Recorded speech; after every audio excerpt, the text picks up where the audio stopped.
Hey everyone, we're going to be doing something really exciting. Today we're going to be using the Force. So we're not actually talking about Star Wars kind of force, but we're talking about movement force. And when we're talking about this kind of force, we mean anything that is being pushed or pulled. So it's two objects interacting together causing a push motion or a pulling motion.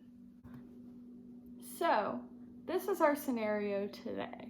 Kind of like Luke in the Star Wars movies, I have incapacitated my hand, but I need to be able to move this can on top of this box without my hand.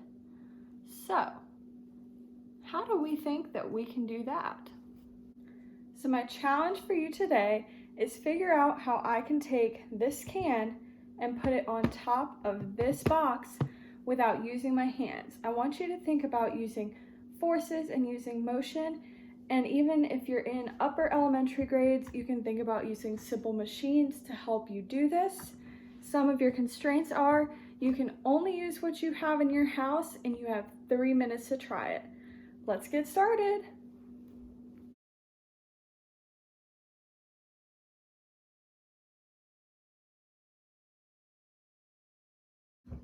All right, was 3 minutes enough time for you guys?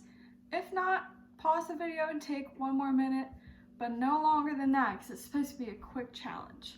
Now, what I want to know is what is something that you designed? If you want to comment, you can comment down below, or you can even share a picture of your design in the Google form feedback in the description. Now, we're going to take a look at what I designed.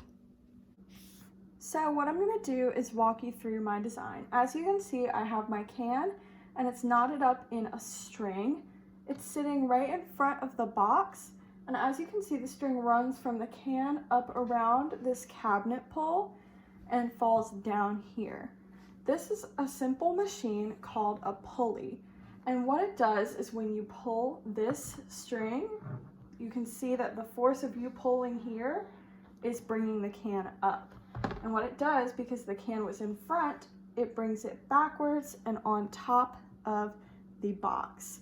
Now, there are some places that you might have seen pulleys before. I know I've seen them on construction sites. A lot of cranes use pulley systems to lift things really high for building creation. Let me know where you think you've seen a pulley before. So guys, now I'm going to show you one of my failures. I think it's important that we talk about our failures because it's a good way for us to learn. So this is what happened when I didn't have my string tied nicely around my can.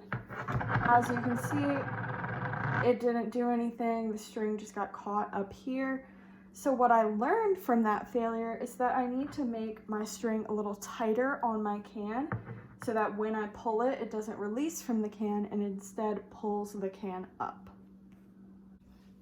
All right, guys, now that you have seen what I've created and you've figured out what you have created, I have some questions that I want you guys to answer about what you designed. The first question is, how did you decide what would work best for your design? My second question was, why did you choose the materials that you chose to move the can? My third question is, where is force demonstrated in your design? We saw force in my design with the pulling of the rope. Where did you see force in yours? And a couple questions for those of you that had trouble figuring out something to do. What is something you tried that failed? What did you learn from that failure that you can use the next time that you try it? And my last question is for everyone, and I want to know, how can you use this problem in a real world situation? As I said earlier, I made the connection back to seeing pulleys at construction sites. Now, if you had a different design, where could you see that in action in the real world? Tell me your thoughts. Now, this is my challenge for you. I want you to get a friend, a parent, a sibling, a grandparent, an adult that you know to try out this problem with the same constraints that you had. See what they come up with and talk with them about your idea versus their idea. Another challenge is try to figure out how you can move something else by not using your hands. Something fun would be to figure out how you can move your couch a little bit without pushing it with your hands.